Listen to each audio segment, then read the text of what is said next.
This is the second video for forces. I'm going to talk about Newton's first and second law. Newton's first law says the body at rest will stay at rest, the body in motion will stay in motion unless an outside force is acted on it. For us, that looks like this. The sum of my forces is equal to 0. I'm in equilibrium. When I'm in equilibrium, it means that I am one of two things: at rest or moving with a constant velocity.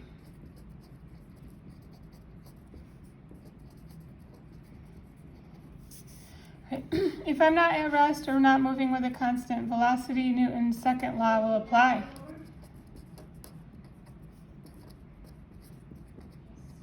Newton's second law is the sum of your forces is proportional to your acceleration and inversely proportional to your mass. F equals ma. So you are not in equilibrium.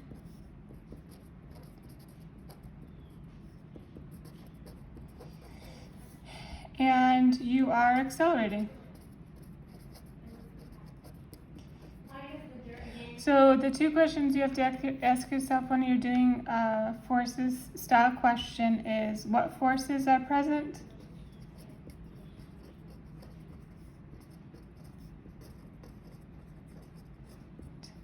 And how are they directed?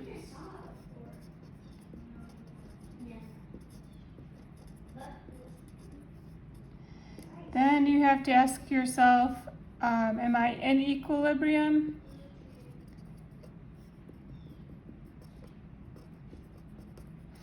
Or not?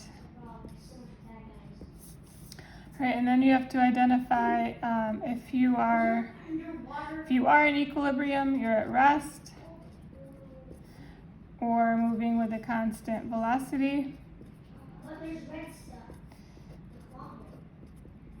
Or if you are not in equilibrium, you are accelerating.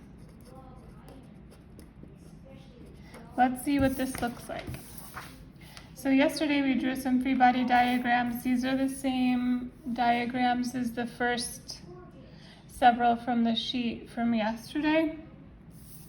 And I added some numbers now, so we're going to try it with some math. So for number 1, it says an object lies motionless on a surface. If the mass of the object is 50 kilograms, what is the force due to gravity and the normal force? We're going to use 10 for our mg. So our free body diagram for number 1 is going to be mg down, force normal up, and it says that it's motionless. So I know that the sum of my forces must be equal to 0. And my forces here are acting in opposite directions. So my mg minus my force normal is going to be equal to 0. When I rearrange my equation, I add force normal to both sides.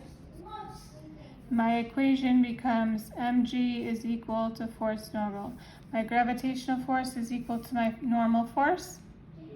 And now I can just plug in my numbers. So if my mass in the word problem says 50 kilograms, and I know that gravity in my word problem is at 10 meters per second squared, I can solve for my force normal, right? And my mg is also going to be 500 newtons, right? So my mg is 500 newtons in the downward direction, and my force normal is 500 newtons in the upward direction. Let's try another one. Ooh, let's do number 4. Number 4 says an object is sliding on a frictionless incline, the angle of 20 degrees, and the box has a mass of 20 kilograms. What is the normal force and the weight? What is the acceleration of the box? All right, actually, maybe we should do one in between, but this one is like encountering everything. So I would draw my mg down, I would draw my force normal along the inclined plane. So in this case, actually, you know what? Let's come back to that one. I want to try a little bit easier one before we do that one. All right, let's try number 3. It slows due to friction along a rough surface. So we've got our mg down, our force normal up, our frictional force acting opposite our motion, right? If our object is moving to the right, we want to draw our frictional force to the left. So we have 2 sum of forces equations because we have 2 directions here. We have our sum of forces that is in the vertical direction. So in the vertical direction, I am not accelerating, right? This object isn't moving up or down. So I want my sum of forces in the vertical to be equal to 0. We're going to do what we did in our last problem, right? My mg is acting opposite my force normal and they're equal to 0. When I rearrange, my mg is going to be equal to my force normal. In this case, my force normal is given to me as 50 newtons.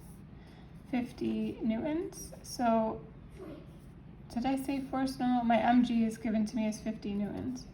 So my force normal is also going to be 50 newtons. What is the box acceleration of the box?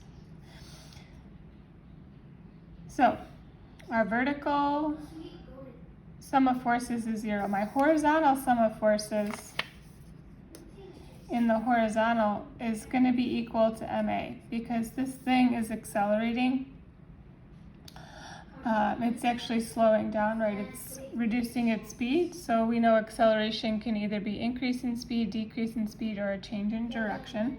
In this case, it's slowing down. So we want our sum of forces to be equal to ma.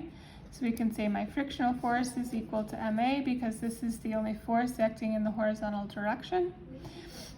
We need our mass here. So we are looking for acceleration. We don't have our frictional force. We don't have our mass. So we need to figure out a few of these things using our other equations. So our one equation, our frictional force is equal to mu force normal. We can figure out our frictional force this way. So mu is given to me in the word problem is 0.3. My force normal we deduced from the word problem is going to be 50. So 0.3 of 50 is, I don't know, and I don't have a calculator. So I'm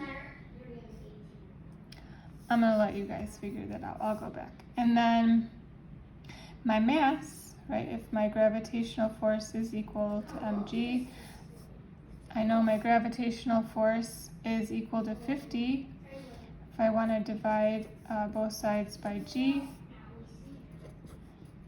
gives me my mass of 5 kilograms. What is that 0.3? Let's do it. 50 times 0.3 is 0.15, 15. Good, 15 newtons. Okay, so we have my frictional force, we have my mass, we're looking for my acceleration. I'm going to rearrange my equation, dividing both sides by mass to get my acceleration by itself. So that gives me my frictional force of 15 divided by my mass of 5. Gives me an acceleration of 3 meters per second squared. There, all right. How are we doing on time? Okay, I will make another video with a few more examples because this is already getting to be about 10 minutes.